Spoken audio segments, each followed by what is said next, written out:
हमारी सभी सखियों, सहेलियों और श्रोता भाइयों को दीपा माहेश्वरी और बुआ का नमस्कार। नमस्कार नमस्कार नमस्कार। जी बुआ। जी बुआ, आज देखो भाई हंसी से इसलिए शुरू करना बहुत जरूरी है। हाँ। क्योंकि आज अक्षय तृतीया है और जो भी चीज रहे वो अक्षुण रहती है ना। जी, तो साल भर रहती है ऐसा कहते हैं। बिल्कुल, क्योंकि अगले साल फिर आ जाएगी अक्षय तृतीया। तब तक के लिए तो बिल्कुल हो गया ना पुख्ता मामला कि अब हंसते ही रहेंगे और हमारे साथियों के संग इसी तरह से प्यार बना रहे, हम मिलते जुलते रहें, अच्छी अच्छी बातें करते रहें, है ना। बिल्कुल। तो ढेर सारी शुभकामनाएं और परशुराम जयंती की भी शुभकामनाएं। जी बिल्कुल। तो ये इसके बारे में तो बातें होंगी बहुत सारी हुआ। और आज सखी विशेष का भी दिन है। हाँ, तो हम किन के बारे में बात करेंगे? आज हम एक नृत्यांगना है इंद्राणी रहमान, उनके बारे में जानेंगे। और आज है आज तो नहीं है, प्रौद्योगिकी का जो महत्व होता है वो सब हम जानते हैं। उसका दिवस कल मनाया जाएगा, तो जाहिर है कि जीवन में इसका क्या स्थान है, इस पर आज चर्चा कर लेंगे, क्योंकि बहुत महत्वपूर्ण ये चीज है जी, है ना। हमारे तो जीवन जैसे बदल ही चुका है। हाँ, बदल चुका है सिर्फ प्रौद्योगिकी की वजह से। जी। और जीवन बदले चाहे नहीं बदले, खाना तो खाना ही रहता है। खाना तो भाई भोजन तो वो कहते हैं ना परिवर्तन है जीवन है, लेकिन खाने के मामले में कोई परिवर्तन नहीं। अच्छा जहाँ वो चाहिए होता है ना, अच्छा रोज नया नया बनाने को चाहिए, बहुत परिवर्तन चाहिए, इसी में तो परिवर्तन। और बुआ, हम अपनी सखियों से भी जानना चाहते हैं आज क्या विशेष उन्होंने अपने घर में बनाया अक्षय तृतीया के लिए दिन ना। तो सही बात है, जब खुशी का मौका होता है तो क्या खास बनता है। और अलग अलग जगह पर अलग अलग चीजें तो रहती ही हैं। हमारे साथियों ने भी बहुत सारी जगह पर लिखा है कि अक्षय तृतीया के दिन क्या होता है। इन्होंने लिखा माता लक्ष्मी भगवान विष्णु की उपासना की जाती है। अक्षय तृतीया का अर्थ होता है जिसका कभी भी क्षय नहीं होता है, जो कभी खत्म नहीं होती है। इस तिथि की ये हमारे साथी ने लिखकर भेजा। और वैसे भी दीपा, इस तिथि की हानि नहीं होती है, है ना। तो ऐसे अक्षुण दिवस पर हम सब खुश रहें और ऐसे ही गुनगुनाते रहें, यही कामना है।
तो भाई देखो ऐसा है कि अक्षय तृतीया का जब अवसर आता है तो जाहिर है कि एक मन में अलग सा उत्साह रहता है। अब उसको नए ढंग से हम लोग मनाने लगे हैं।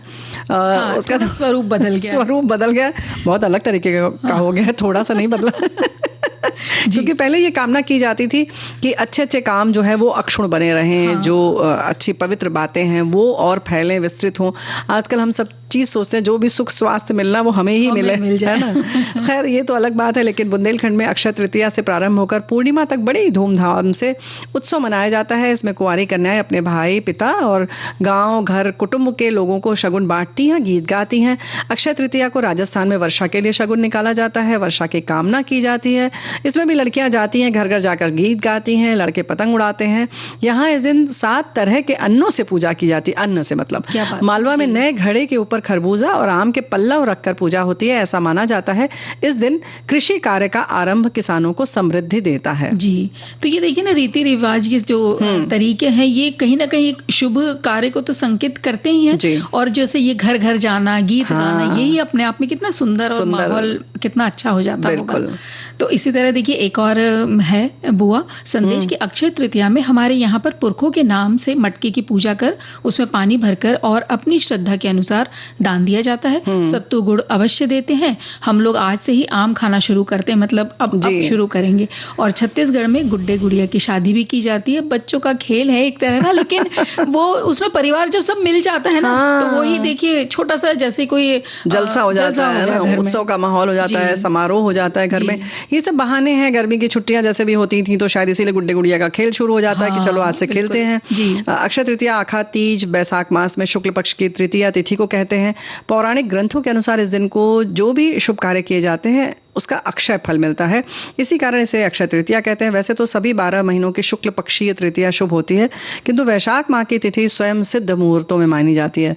तो स्वयं सिद्ध मुहूर्त वो होते हैं जिसमें कि आपको हम सामान्य बोलचाल में कहते हैं अनपुच्छा दिन, यानी पूछने की जरूरत ही नहीं है, कोई मुहूर्त निकलवाने की जरूरत नहीं है। आप दुकान है उसका उद्घाटन करें, घर में है तो नया घर है गृह प्रवेश कर लीजिए, है ना।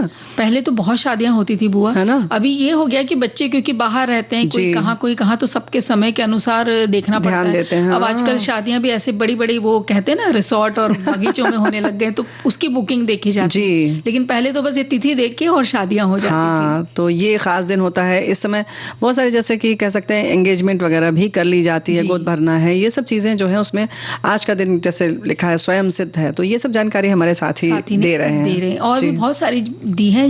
एक संदेश में लिखा है कि बहुत महत्वपूर्ण जानकारी है आज के दिन की, जैसे ब्रह्मा जी के पुत्र अक्षय कुमार का अवतरण, फिर मां अन्नपूर्णा का जन्म आज के दिन हुआ है, और चिरंजीवी महर्षि परशुराम का जन्म भी हुआ था, इसलिए परशुराम महोत्सव यानी परशुराम जयंती भी आज के दिन को कहते हैं। कुबेर को खजाना मिला था, मां गंगा का धरती पर अवतरण हुआ था जी। सूर्य भगवान ने पांडवों को अक्षय पात्र दिया था, और महाभारत का युद्ध समाप्त हुआ था आज के दिन। फिर और भी कई सारे वेद व्यास जी ने महाकाव्य महाभारत की रचना गणेश जी के माध्यम से आरंभ की, और जैन प्रथम तीर्थंकर आदिनाथ ऋषभ देव जी भगवान के 13वें महीने का कठिन उपवास का पारण गन्ने के रस से किया गया। प्रसिद्ध धाम श्री बद्रीनारायण धाम के कपाट खोले जाते हैं। वृंदावन के बांके बिहारी मंदिर में कृष्ण चरण के दर्शन होते हैं, और जगन्नाथ भगवान के सभी रथों को बनाना आरंभ आज के दिन से किया जाता है। अक्षय का मतलब है जिसका भी क्षय ना हो, तो यही ये लिख रहे हैं कि अक्षय रहे सुख आपका, अक्षय रहे धन आपका, प्रेम आपका, स्वास्थ्य आपका, अक्षय रहे संबंध हमारा। बिल्कुल, तो हम भी ऐसी ही कामना करते हैं। यही कामना करते हैं। एक गीत सुन लेते हैं।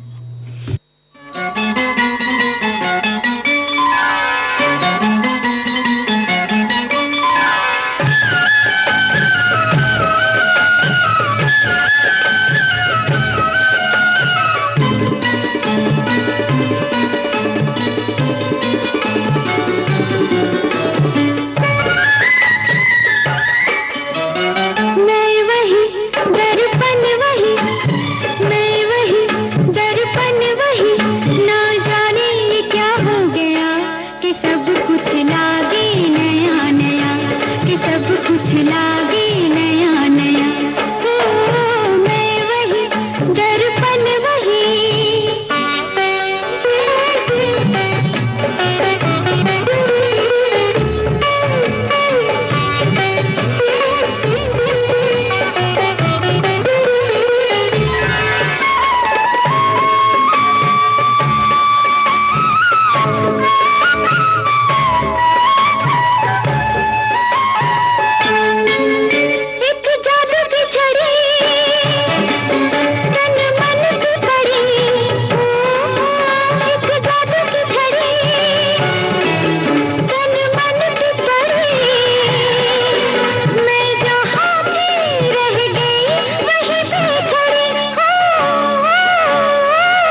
नए की बात हो रही, क्योंकि अक्षय तृतीया का दिन है, कहते हैं ना हर चीज की नई शुरुआत कीजिए।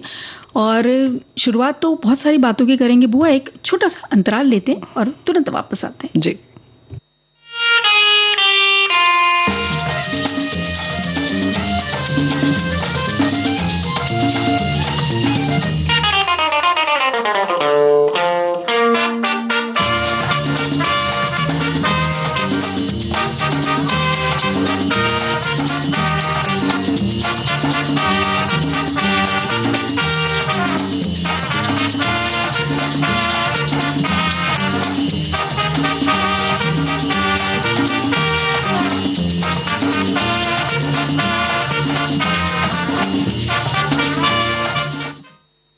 अंतराल के बाद हम फिर आज हाजिर हो चुके हैं और बात हो रही है अक्षय तृतीया की और परशुराम जयंती की भी चल रही है, क्योंकि भाई दोनों शुभ दिन आज ही है। तो महाभारत और विष्णु पुराण के अनुसार परशुराम जी का मूल नाम राम था, किंतु जब भगवान शिव ने उन्हें अपना परशु नामक अस्त्र प्रदान किया, तभी से उनका नाम परशुराम जी हो गया। और पितामह भृगु द्वारा संपन्न नामकरण संस्कार के अनंतर राम कहलाए और जमदाग्नि का पुत्र होने के कारण जामदग्नि और शिवजी द्वारा प्रदत्त परशु धारण किए जाने के कारण वो परशुराम जी कहलाए। जी बिल्कुल। तो ये जानकारी भी हमारे साथी ने दी है। बहुत सारी कथाएं और बहुत सारी चीजें, मान्यताएं उनसे जुड़ी हुई हैं। जैसे कहते हैं कि परशुराम अजर अमर हैं और आज भी पृथ्वी पर निवास कर रहे हैं जी। और दक्षिण भारत में उडुपी के पास पवित्र स्थान पजाका है, एक मंदिर है, प्रमुख मंदिर है, जहाँ पर जो कि परशुराम जी को समर्पित है।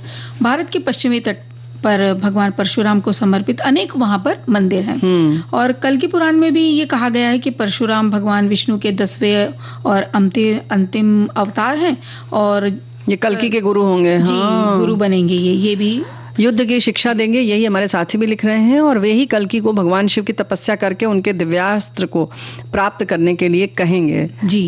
और इन्होंने यही सब लगभग जानकारी जो है इधर से उधर से करके मिल रही है। हिंदी धर्म ग्रंथों के अनुसार भगवान विष्णु का छठा अवतार भगवान परशुराम है। उनका जन्म वैशाख माह के शुक्ल पक्ष की तृतीया तिथि को रात के प्रहर में हुआ था और भगवान विष्णु ने सतयुग में परशुराम के रूप में अवतार लिया ताकि धरती पर मौजूद पापियों का नाश हो सके। तो इस तरीके से कहीं ना कहीं जब कहते हैं ना कि धर्म की हानि होती है या बहुत ज़्यादा आतंक फैल जाता है, तो इस तरीके से अवतारी पुरुष आते हैं जिन्हें थोड़ी सी ज़्यादा शक्ति दी जाती है ताकि समाज, एक अच्छे समाज का जो है स्थापना की जा सके। बिल्कुल। और बुआ आगे बढ़ेंगे और भी बातें करेंगे, एक छोटा सा गीत सुन लेते हैं जी। मिला है किसी का झुमका, ठंडे ठंडे हरे हरे नीम तले, हो सच्चे मोती वाला झुमका,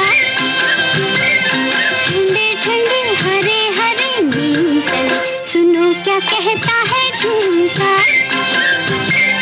ठंडे ठंडे हरे हरे नीम तले, मिला है किसी का झुमका।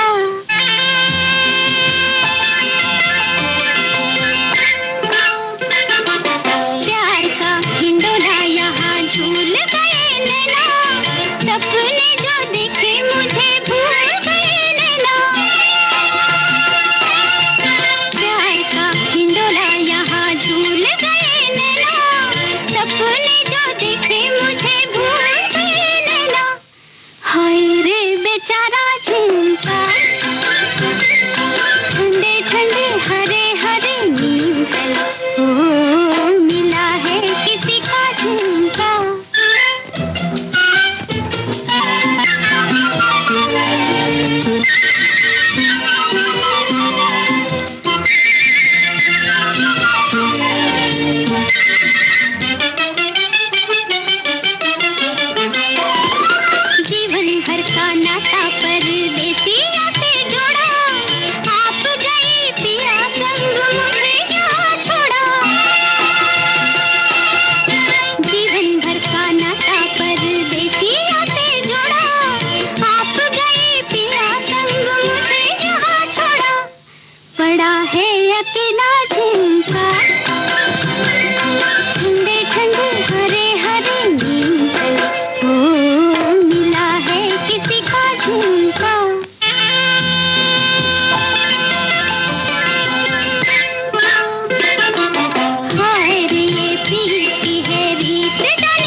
जाने ना बेचारा झूमता, ठंडे ठंडे हरे हरे नीम तले मिला है किसी का झूमता, ठंडे ठंडे हरे हरे नीम तले मिला है किसी का झूमता। तो भाई देखो, हम बात कर रहे थे परशुराम जयंती की, और दक्षिण भारत में उडुपी के पास पवित्र स्थान पजाका में एक प्रमुख मंदिर स्थित है जो परशुराम जी को समर्पित है। भारत के पश्चिमी घाट पर भगवान परशुराम को समर्पित कई मंदिर हैं। जी बिल्कुल।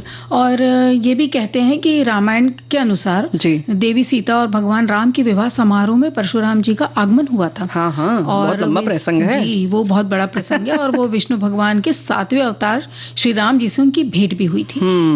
तो बहुत सारी जानकारी हमारे साथी दे रहे हैं और दिया भी है, उसके लिए बहुत बहुत धन्यवाद। अब देखो फिर आ जाती है बात खाने पर। हमारे साथी लिख रहे हैं, अक्षय तृतीया के दिन हमारे यहाँ बुंदेलखंड में मिट्टी के तवे पर रोटी बनाई जाती है, उसे हम फुल्का कहते हैं, और साथ में लपसी भी बनाई जाती है। बहुत स्वादिष्ट बुंदेली व्यंजन है हमारे यहाँ का। अब विधि बना के भेजते बताते तो हम लोग बता भी देते हैं यहाँ पर। तो अभी भी वक्त है ना बुआ, विधि है ऐसा? हाँ, तो भाई देखिए भाई, हम नहीं कह रहे हैं, दीपा कह रही है, तो दीपा बिटिया की बात हमारी कोई सखी से कहेंगे कि भाई आप विधि भी साथ में भेज। नहीं, हमारे भाई साहब ने भेजा है, तो हमारे श्रोता भाई भी भेज देंगे। हाँ, हमारे श्रोता भाई लोग भी भेजते हैं व्यंजन, तो हम स्वागत करते हैं। और जब बात हो रही है कि अच्छा, हाँ देखो, अब ये तो कमाल है ना प्रौद्योगिकी का ही, कि ये व्यंजन की विधि भेजेंगे और हम अभी सुना देंगे, और हमारे तमाम श्रोता जो हैं ढेर सारे, वो उसको सुन लेंगे, समझ लेंगे और बना भी सकते हैं। तो फिलहाल हम इंद्राणी जी की बात करेंगे। इंद्राणी जी की बात करते हैं। मन में ऐसा लग रहा है कि कुछ अच्छा सा फिर एक झमझमाता हुआ संगीत सुनने में। क्या बात है। तो इंद्राणी रहमान जो भरतनाट्यम, कुचिपुड़ी, कथकली, ओडिसी की जो हमारे शास्त्रीय जो नृत्य हैं, उनकी नर्तकी रही और सौंदर्य प्रतियोगिता की विजेता भी थी, और नृत्य के कारण देश और विदेश में भी बहुत लोकप्रिय हुई। जी, और इनका जन्म चेन्नई में हुआ था 19 सितंबर 1930 में। वो एक इंडो अमेरिकन लीग के अध्यक्ष रामलाल बलराम वाजपेयी जी की और उनकी पत्नी रागिनी, उनकी बेटी थी। तो जो उनकी पत्नी थी, मतलब इनकी माता जी रागिनी जी जो है, उनका वो थी असल में अमेरिकन वासी थी वो, नी एस्थर ल्यूएला शर्मन उनका नाम था। अच्छा। तो जब दोनों माता पिता का जो विवाह हुआ, तो बाद में ये हुआ कि उन्होंने, एस्थर ने तो हिंदू धर्म अपना लिया, तो अब बाद में वो उनका नाम कहलाया रागिनी। जी। अच्छा, वैसे ये अच्छा लगा तुमने कहा माता पिता का विवाह हो गया बाद में। बोलचाल में भाई माता पिता का नहीं हुआ था, बल्कि रामलाल बलराम वाजपेयी जी का जो विवाह हुआ एस्थर लुएला शर्मन जी से, कभी जब तब वो माता पिता बने। हाँ, नहीं ऐसा होता है, बिल्कुल सही बात है।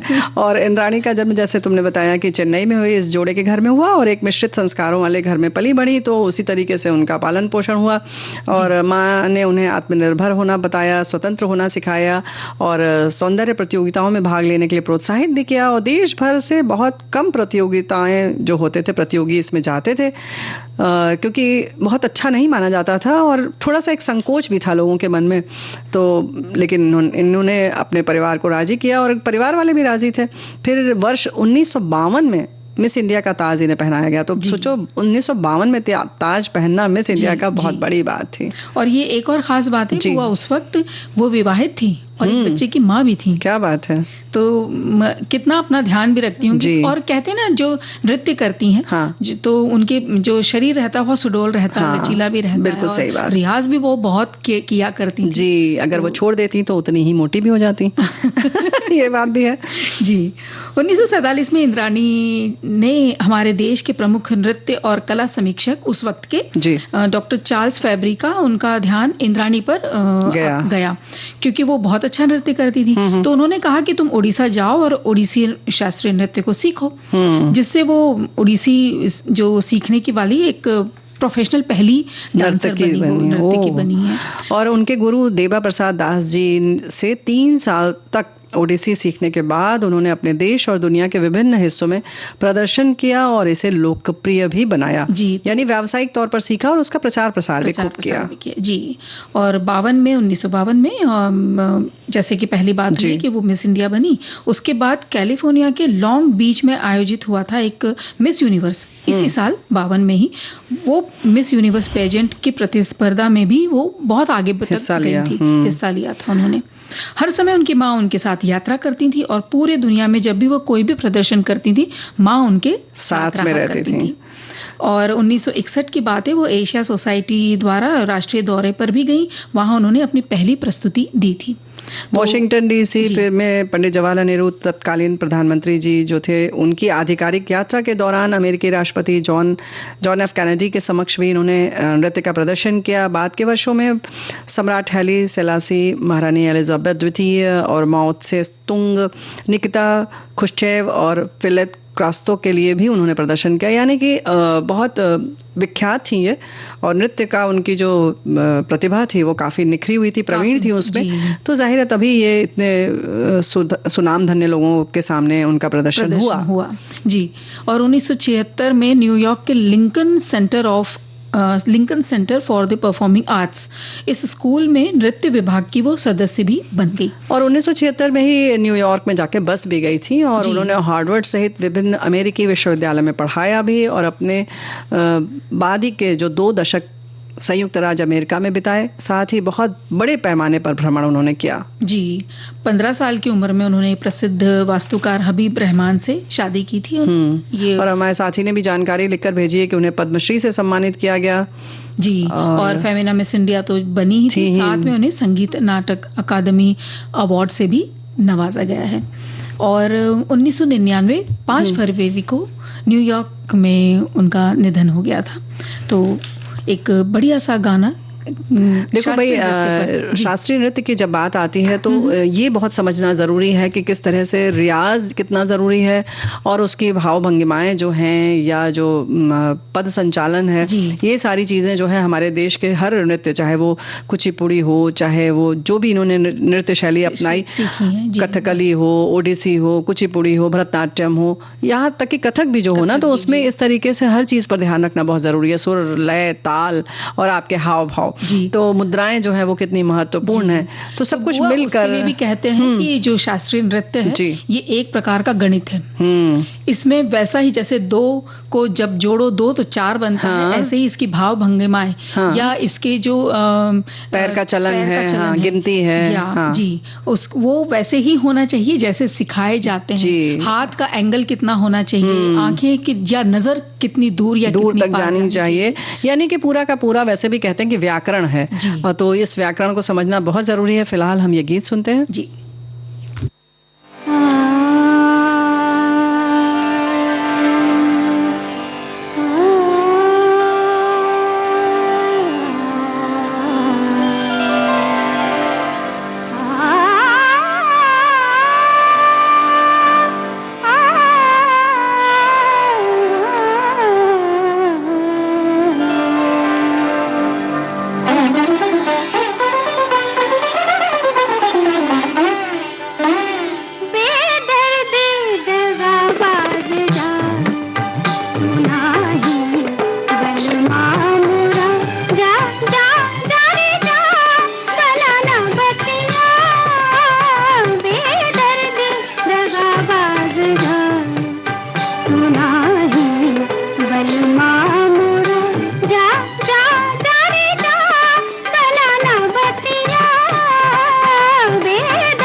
क्या बात है, दगाबाज तो है, बेदर्दी भी है। गीत है हो सकता है, लेकिन जो सुर ताल है वो सच में एक ताल पे चल रहा था। नहीं, हम शब्द की बात कर रहे थे इसलिए कि भाई देखो अभी लोग कहेंगे कि बेदर्दी होता है जब अंतराल आ जाता है, तो ऐसे ही लगता है कि हम बड़े बेदर्द हो गए, लेकिन अंतराल तो लेना पड़ता है, बहुत जरूरी है।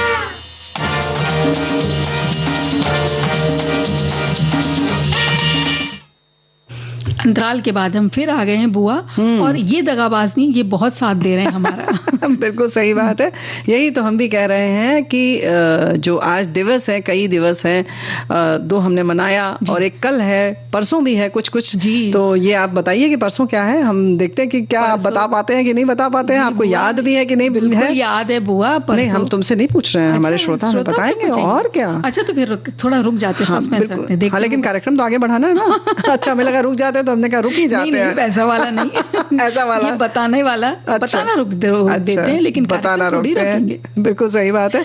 तो प्रौद्योगिकी की जब बात आती है तो जाहिर है कि आप ध्यान दें चाहे नहीं दें, लेकिन बहुत सारी चीजें जो हैं जीवन में हर पल ये हमारे साथ चल रहा है, जैसे कि इंटरनेट का हम प्रयोग कर रहे हैं। जी बिल्कुल, इंटरनेट कर रहे हैं। उसके बाद अब देखिए ना, कितने सारे बैंकों के काम घर बैठे हो जाते हैं। हाँ। अब तो कहीं ऐसा नहीं है कि चेक कटवाना है या चेक आया है, काउंटर पे जाना ही नहीं पड़ता, काउंटर पे जाना ही नहीं पड़ता। यहाँ तक कि दुकानदार को भी तो हम सब पैसा मोबाइल उठाया और भाई ये लीजिए, 10 रुपया भी ट्रांसफर हो जाता है। पानी पूरी खाया और 20 रुपए दे दिया।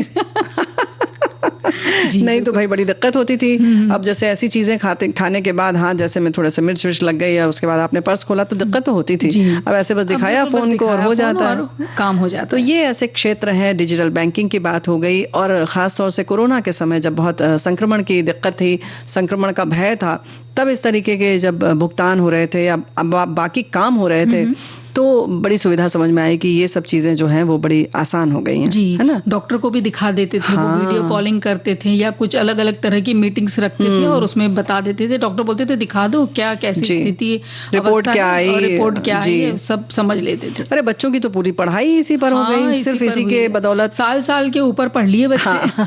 तो प्रौद्योगिकी का जो महत्व है वो ये है कि ये सब तो है ही, इसके संग संग हमारे देश विदेश में जो लोग रह रहे हैं, अब वो दूरी नहीं लगती है। आप रोज देख लेते हैं उनको, बच्चे छोटे से बड़े कैसे हो रहे हैं, उनकी क्या हरकतें हैं, किसी का घर कैसा है ना, ये सब चीजें भी हम लोग देख लेते हैं, सब भी देख पाते हैं। और सबसे खास बात है, मौसम की जो जानकारियां हमें लेना होती है ना, तो पहले से ही पता हो जाता है कि भाई जैसे अभी इन्हीं दिनों में कहीं पे वर्षा हो रही है, कहीं पे बहुत हवाएं ऐसी चल रही हैं बिल्कुल, और कहीं कहीं किसी जगह पे तो तपती गर्मी हो रही है। तो ये सारी जानकारियां भी हमें मिल जाती हैं। हाँ, मिलती पहले भी थी, लेकिन उतनी विश्वसनीय नहीं होती थी। आज सैटेलाइट के माध्यम से बहुत दूर तक की चीजें हम लोग देख ले रहा है इंसान, और ये सब प्रौद्योगिकी का नतीजा है।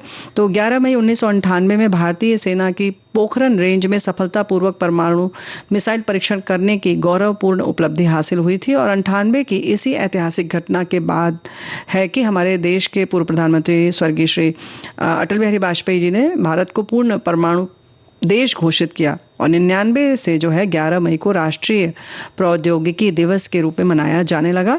तो जाहिर है कि अब हमारे साथी भी समझ गए हैं, और हम सब भी, कि वैज्ञानिक जो हैं, शोधकर्ता हैं, इंजीनियर्स हैं, विज्ञान और प्रौद्योगिकी के क्षेत्र में जो लोग भी जुड़े हैं, उनकी उपलब्धियों को याद करना, उनके महत्व को समझना, है ना। अभी हम चीजें ऐसे इस्तेमाल कर लेते हैं, बड़े मजे से रह रहे हैं, लेकिन ध्यान नहीं जाता कि इसके पीछे कौन है और किस किस ने मेहनत की। जी। और ये जो परमाणु परीक्षण की आपने बात की थी, वो पोखरण में जो राजस्थान में हुई थी, और प्रौद्योगिकी के क्षेत्र में एक बड़ी उपलब्धि प्राप्त होने के उपलक्ष्य में ही ये दिवस, राष्ट्रीय प्रौद्योगिकी दिवस मनाया जाता है। जी। और घरेलू स्तर पर देखिए ना, बहुत सारी महत्वपूर्ण बातें हुई। जैसे घरेलू स्तर पर तैयार हुआ एयरक्राफ्ट हंस 3, इसका भी परीक्षण उड़ान जो भरना था वो आज ही के दिन लिया गया था। फिर इसके अलावा इसी दिन हमारे देश ने त्रिशूल मिसाइल का भी सफल परीक्षण किया था। तो भाई ये दिवस जो है हमारी ताकत, कमजोरियां, लक्ष्य और बढ़ते हुए कदम और उसके लिए विचार, इन सब बातों के लिए मनाया जाता है, जिससे प्रौद्योगिकी के क्षेत्र में हमें देश की दशा और दिशा का सही ज्ञान हो सके। जी बिल्कुल। और पूरे देश में शैक्षिक संस्थान और विज्ञान और प्रौद्योगिकी से संबंधित संस्थान इसे भारत की प्रौद्योगिकी क्षमता के विकास को बढ़ावा देने के लिए मनाते हैं। फिर जो इस दिन उत्कृष्ट उपलब्धियों के लिए वैज्ञानिकों और प्रौद्योगिकी से जुड़े जो विशेषज्ञ हैं, भाई उन्हें भी तो पुरस्कार मिलना चाहिए और हमें भी पता चलना चाहिए कि बड़े बड़े एयरक्राफ्ट हैं या मिसाइल हैं, उनके पीछे कौन लोग हैं। बिल्कुल सही बात है। और देखिए, बीते कुछ दिनों ने अपनी उन्नत स्वदेशी प्रौद्योगिकी का परिचय देते हुए इंटरकॉन्टिनेंटल बैलिस्टिक मिसाइल ICBM अग्नि 5 और देश का पहला स्वदेश निर्मित राडार इमेजिंग उपग्रह रिसेट 1 का सफल प्रक्षेपण किया। ये दोनों कामयाबी भविष्य के लिए दूरगामी सिद्ध होगी, क्योंकि हम स्वदेशी प्रौद्योगिकी का प्रयोग करके रक्षा और अंतरिक्ष के क्षेत्र में आत्मनिर्भरता की ओर बहुत बढ़ते जा रहे हैं। विश्व के ताकतवर देशों के समूह में भी अब हम उस समूह में भी शामिल, बिल्कुल सही बात हमें भी एक ताकतवर देश माना जाता है आज। जाहिर है इसका बहुत फर्क पड़ता है अंतर्राष्ट्रीय स्तर पर, और बाकी रोजमर्रा की जिंदगी में तो हम देखे ही रहे।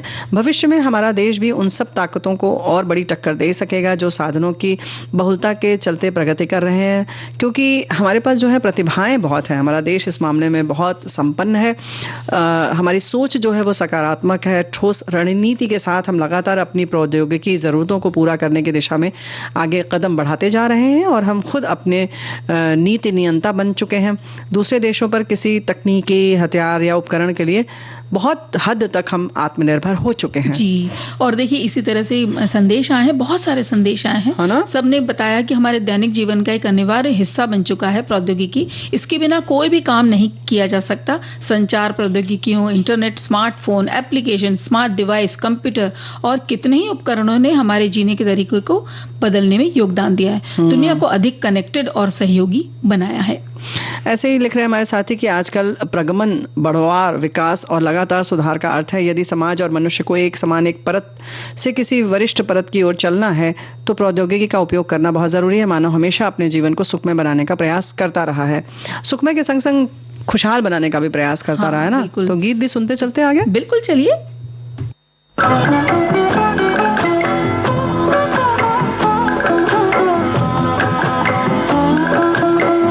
चलो दिलदार चलो, चांद के पार चलो,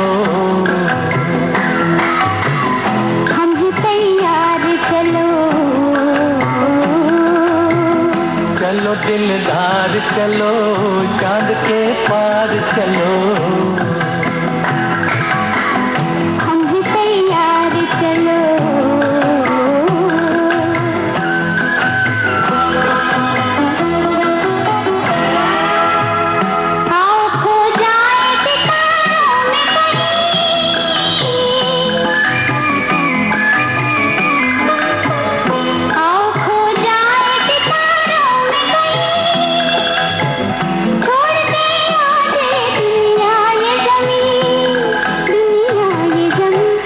चलो दिलदार चलो, चांद के पार चलो,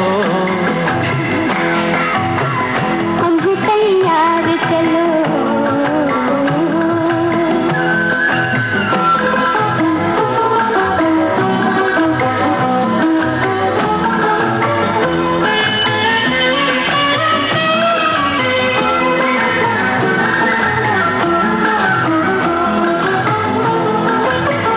हम नशे में है, संभालो हमें तुम, हम नशे में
चलो दिलदार चलो चांद के पार चलो,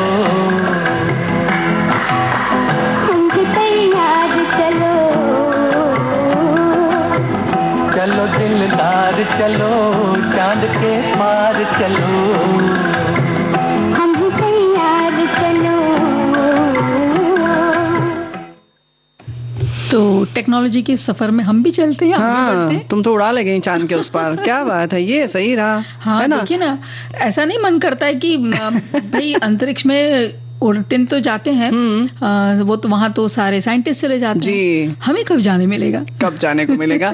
देखो, मनुष्य जो है उद्यमशील प्राणी, हमारे साथी लिख रहे हैं। वैसे सभी जीव कुछ ना कुछ अपने उद्यम, अपनी आवश्यकताओं के अनुसार किया ही करते हैं, किंतु मनुष्य विशेष बुद्धि धारक है। फलस्वरूप अब जोड़ते हुए उसने प्रौद्योगिकी संपन्न किया, लाभदायक है, किंतु उसके उपयोग और उपभोग से ही उसके हानि लाभ का आकलन होता है। दृष्टिकोण से कहना उचित है कि हम आज अपने दम से विकसित हो रहे हैं, किंतु इस विकास क्रम में कहीं ना कहीं ये सोचने के लिए मजबूर है कि कहीं ये प्रौद्योगिकी हमारे विनाश का कारण भी तो नहीं बनेगा। बढ़ते प्रदूषण, ग्लोबल वार्मिंग से हुए ऋतु विपर्य जैसी कुछ ऐसी चुनौतियों से हम लोग जो गुजर भी रहे हैं। सही बात है भाई। अगर विज्ञान अच्छा है तो विज्ञान की कहीं ना कहीं देखो, प्रौद्योगिकी की वजह से ही ये प्रदूषण कम करने के भी बहुत सारे संयंत्र भी बन रहे हैं। हाँ, है ना? तो ये भी हम प्रयोग में ला सकते हैं और इसका ये भी सकारात्मक पहलू है। हाँ, है ना? तो ये भी सोचना होगा, सकारात्मक को ही लेकर के आगे बढ़ना होगा, है ना? और जैसे जैसे AI तकनीक विकसित हो रही है जी, हम अधिक उन्नत मशीन लर्निंग, एल्गोरिथम, प्राकृतिक भाषा प्रसंस्करण और कंप्यूटर विजन की उम्मीद कर सकते हैं। ये virtual personal assistant, intelligent chatbot और स्वचालित ग्राहक सेवा जैसी अधिक व्यक्तिकृत और कुशल सेवाओं को सक्षम करेगा। तो AI का भी बड़ा रूप आ रहा है, लेकिन फिर उसके नकारात्मक पहलू भी हैं। हमारे साथी ये भी लिख रहे हैं कि संचार परिवहन को तेज और आसान बनाकर जीवन को आसान आरामदायक बनाया है, शिक्षा को सभी के लिए सुलभ बना दिया है और स्वास्थ्य सेवाओं में सुधार किया है, दुनिया को छोटा और रहने के लिए बेहतर जगह बना दिया है। तो ये सारी चीजें हमको इसी तरह से देखना होगा। अगर बात होती है कि किस तरीके से हम बाकी चीजों का प्रयोग करते हैं, तो सीखने के दुनिया में अगर हम जाना चाहते हैं और वाकई सीखना चाहते हैं तो हमारे पास अथाह सागर है। हम किसी भी कोने की, किसी भी जगह की जानकारी ले सकते हैं और सीख सकते हैं। बहुत सारे लोग बहुत सारी चीजें ऐसे ही इस मतलब कहना चाहिए कि इस माध्यम से प्रौद्योगिकी का इस्तेमाल करके कहां से कहां पहुंच जाते हैं। बिल्कुल। और जैसे आगे बढ़ने की बात कर रहे हैं ना, तो ये भी एक संदेश है कि आजकल प्रगमन, बढ़वार, विकास और लगातार सुधार का अर्थ है प्रौद्योगिकी। यदि समाज और मनुष्य को एक समान, एक परत से किसी वरिष्ठ परत की ओर चलना है तो प्रौद्योगिकी का उपयोग करना बहुत ही जरूरी है। मानव हमेशा अपने जीवन को सुखमय बनाने का प्रयास करता ही है। बिल्कुल सही बात है। महत्वपूर्ण जीवन के दौरान वित्तीय रिटर्न का वर्णन करता है और स्टील, कागज, सीमेंट का निर्माण जीवन का लंबा हो रहा है। इलेक्ट्रॉनिक्स या फार्मास्यूटिकल उत्पादों का जीवन काल काफी कम हो सकता है। ऐसी बहुत सारी, जैसे इन्होंने लिखा, प्रौद्योगिकी जीवन चक्र के बारे में ये जानकारी दे रहे हैं। जी। तो अनुसंधान और विकास चरण के खर्च के माध्यम से किसी उत्पाद के व्यावसायिक लाभ और उसके महत्वपूर्ण जीवन के दौरान वित्तीय रिटर्न का वर्णन करता है।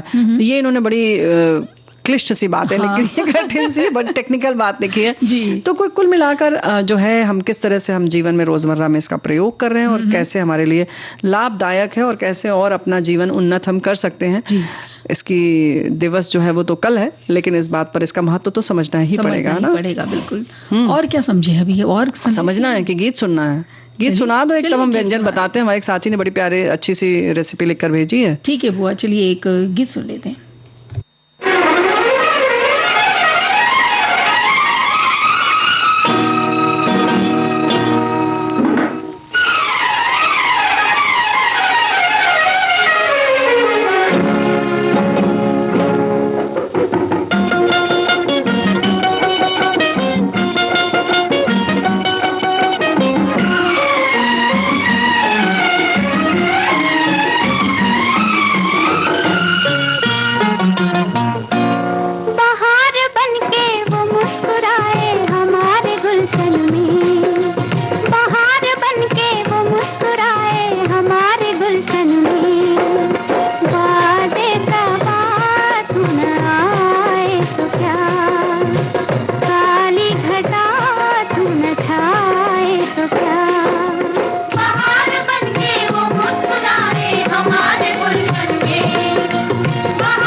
बहार बनके वो मुस्कुराए हमारे गुलशन में। बादे सवार आए सुना, बादे सवार आए सुना, बादे सवार। मौसम कैसा भी आ जाए भाई, घर में अगर व्यंजन बढ़िया सा बना हो ना, ऐसा तो सब ठीक हो जाता है। हाँ, अरे देखो आजकल जब मौसम है ना, बहुत गर्मी है, हाँ जी, तो बढ़िया अपना ऐसे तरबूजा लेके बैठ जाइए, तरबूज, और बैठ जाइए पंखे के नीचे और काटते रहिए, सब लोगों से कह दीजिए खाते रहिए, वहीं थोड़ा सा अखबार बिछा दीजिए या जैसे कपड़ा बिछा लीजिए और उसी पर बीज गिरा लें, नीचे गिरा देते हैं। तो ठीक है ना, तो कपड़ा बिछा लो अपना बढ़िया सा और उसी पर खाते रहेंगे और उसके बाद उसको धो दीजिए। हाँ, मजा तो लेकिन बहुत आता है, बहुत मजा आता है, खाते हैं ना।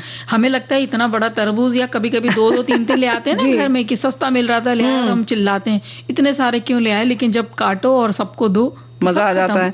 अच्छा, अगर बच गया है तो उसको भाई आप मिक्सी में चला लीजिए, उसका जूस पी लीजिए, तो और मजा आएगा जी। लेकिन फिर भी हम लोग को तो गैस के पास खड़े होना ही है, चूल्हे के पास जाना ही है, क्योंकि बैगन की कलौंजी जो बनानी है जी। बैगन की कलौंजी कैसे बनती है ये साथी ने लिखकर भेजा हमारे जी।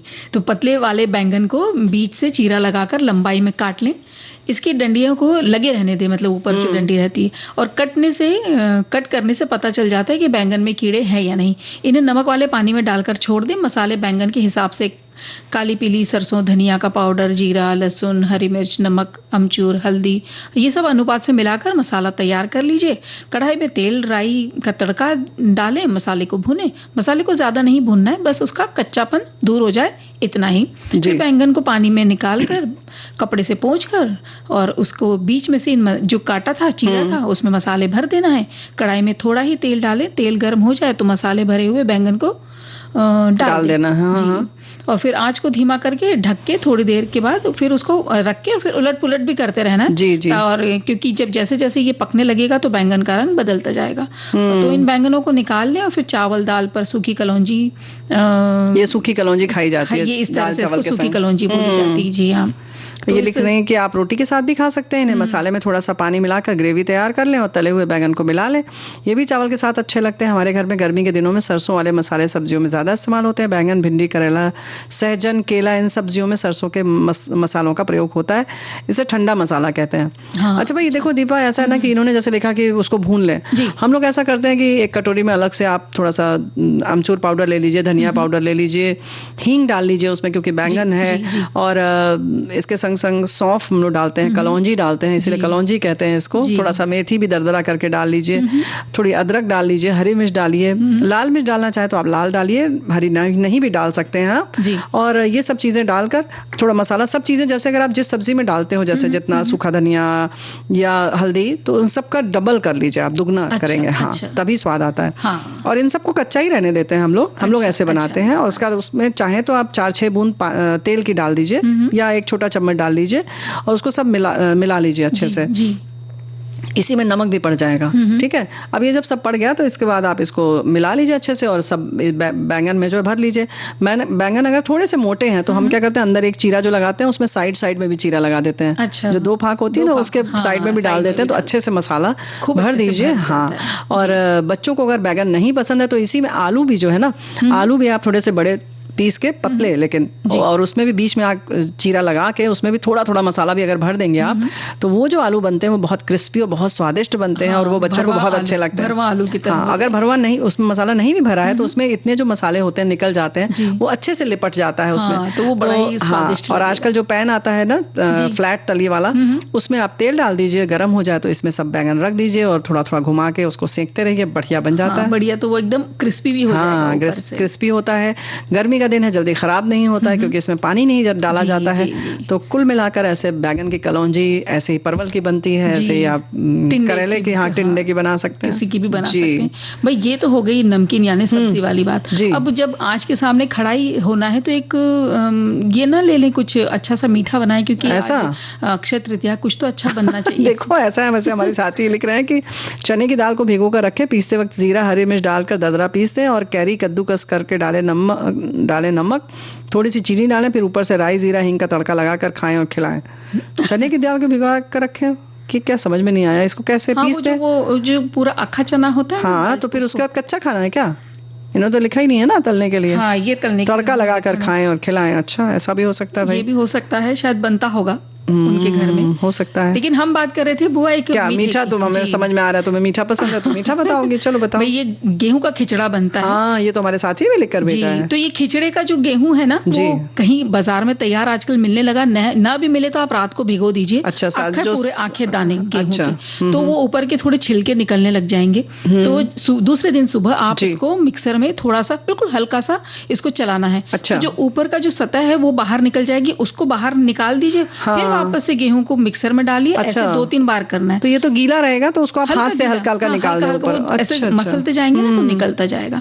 जब ये थोड़ा आपको लगता है कि हाँ थोड़े छिलके निकल गए हैं, तो ये भीगे हुए अब गेहूं के पूरे अक्खे दाने को आपको कुकर में उसको प्रेशर कुक करना है, लेकिन इसमें पानी बहुत पड़ेगा। अच्छा। जैसे 1 कटोरा अगर आपने लिया है गेहूं, तो उसमें कम से कम 6-7 कटोरा पानी चाहिए। अच्छा। सीटी लेनी है 7-8 बार। हाँ, गेहूं है। हाँ, क्योंकि हार्ड होता है। जी। जब आपने सीटी लेके फिर खोल के देखा कि दाने अच्छा पक गए, हाथ से दब रही है उंगलियों से, अब इसको आप कढ़ाई में ले लीजिए। अच्छा। इसमें दूध डालना है। जैसे 1 कटोरा अगर गेहूं है तो आप 1 लीटर दूध डालना है इसमें, और इसको खीर की तरह इसे पकाते रहना। क्या बात है। और खीर की ही तरह, जैसे हम खीर में कैसे शक्कर डालते हैं थोड़ी देर के बाद, वैसे ही इसको उसमें खीर में शक्कर उसी हिसाब से डालनी है। और आप ड्राई फ्रूट्स भी डालिए, उसको अच्छे से बिल्कुल मध्यम आंच में चलाते रहिए। तो बहुत स्वादिष्ट बनेगा। बहुत स्वादिष्ट बनेगा और इतनी ठंडक देता है और इतना बढ़िया स्वाद में लगता है। ड्राई फ्रूट्स डालिए, केसर डालिए, इलायची डालिए, और फिर ये गेहूं का खिचड़ा खा के देखिए, क्या बात है, आनंद आता है। दलिया भी कुछ लोग ऐसे ही बनाते हैं, लेकिन ये बिल्कुल अलग तरीके का है। और ये जो कि साबुत है और भिगो के बनाना है, तो इसमें मिठास होगी दाने की ना। जैसे चावल की खीर में कैसे चावल के दाने आते हैं, तो गेहूं का थोड़ा मोटा दाना आपके मुंह में आएगा। देखो, ऐसा है कि चावल के दाने में वो मिठास नहीं होती है, गेहूं की जो मिठास होती है वो बिल्कुल अलग होती है। उसका मजा लीजिएगा। वैसे हमारे बहुत सारे साथियों ने जो तरबूज भेज दिया है हम लोग के पास, और इसलिए कि हम लोग इसको खाएं और उसके संग संगीत भी उन्हें सुनाएं। वैसे हमारे साथी ने याद दिला दिया कि दुनिया की सबसे अनमोल रिश्तों का दिवस है, हम सभी माओं का विशेष सम्मान का दिन है। ये माँ तेरी सूरत से अलग मातृ दिवस है। इन्होंने बता दिया कि भाई परसों जो है वो मातृ दिवस है। बहुत सारे मैं साथियों ने लिखकर भेजा, तो इसी अवसर पर सुना देते हैं गीत अच्छा सा।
तो इसी के साथ समय समाप्त होता है, तो विदा चाहते हैं। स्वीकार कीजिए बुआ और दीपा माहेश्वरी का नमस्कार।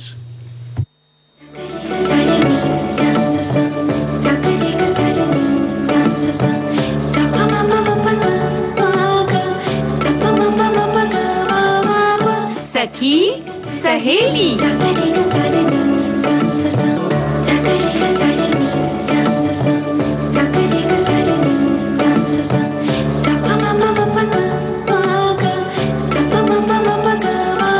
सखी सहेली।